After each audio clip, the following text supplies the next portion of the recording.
kibuga Katwe kisangibwa mu ggombolola y'e Makindye era nga kiri wakati wa Kibuye, Mengo, Kisenyi, Nsambya ne Nakasero era nga kiri Kinyana Mpindi n'olubiri lw'e Mengo.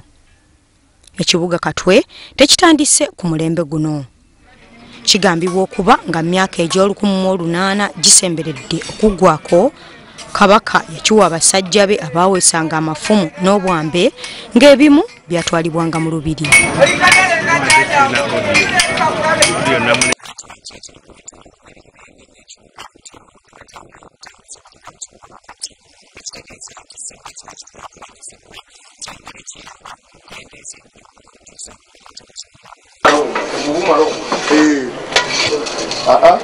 Ekyawula Katwe ku bibuga ebirala gwe mulimu gw'obuweesi nga be basooka okuyiiya ebintu ebyefaananyiriza ng'eby'abazungu ebimanyiddwa nga magezi g'abaganda abafuna empola bye bettaniranga ennyo. Kati yo olwekirira wansi ekole fulemu eri mu mwaka gwa 2007 kyalimu abaweesi abawerera ddala 3,000 abaali bakola obulimu obutonotono kanaana kalamba. Katwe ayiiya buli kintu kyonna omuzungu kyabatuweereza naffe ne tuyiiya ekyaffe. Ekyaleetebwanga omuzungu mu biseera ebyo nga bakiyiiya okuviira ddala ku byuma ebikozesa amasannyalaze n'ebintu ebirala nfaafa ebyeyambisibwanga mu bulamu obwa bulijjo. Tetukozesa mikono naye nga ate naffe tukola ekintu ng'ekyekyuma kyekikola n'omulembe oguliwo n'omuzungu bwajja wano yeewuunya kubanga abazungu bajja ne yeewuunya gwakola omukono ate ng'omusinga. Kuba ffe tebatutwala nnyo nti tuli b'amakulu akiri awo tukaluubirizibwamu. Nalongo bukirwa omufumbo emmere mu Katwe amaze emyaka egisoba mu 5 mu kifo kino era bingi ebikyuse ng'alaba. Katwe wadde waffe yali si yono gwe tulimu nkola mpya naye w'ennaku zino bwatyo mulungi naye ffe abaali ku mulembe giri ate nagyo gyali mirungi.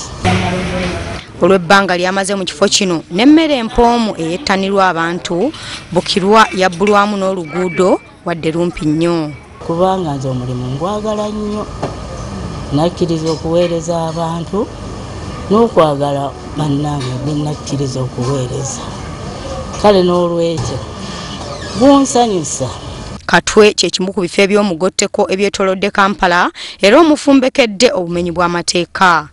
Enju zaamu ezisinga zikutte mu mbinabina.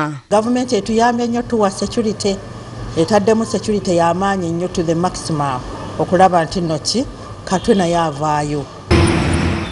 Naye bangi abayitanga Katwe nga beenyinyimbwa kati n'ensingo zibanuuka buli lwe bayitamu anti ekyali ekibuga ky'abaweesi kati kyafuuka ky'abamusigansimbi.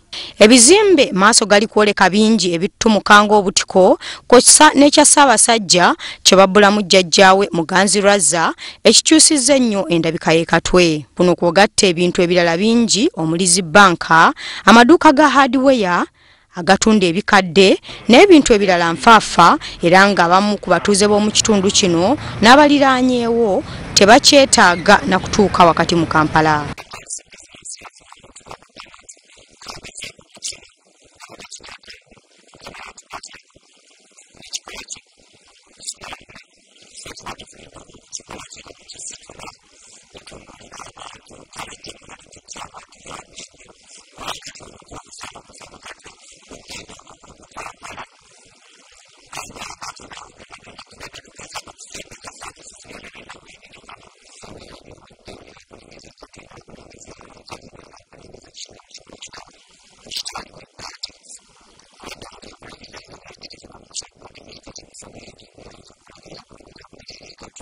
Buli lukya Katwe ayongera okwettanirwa abantu aba buli kika naddala abagala okukoleramu emirimu egitali gimu olw'engeri gy'akulira ku misinde egy'ekizungirizi.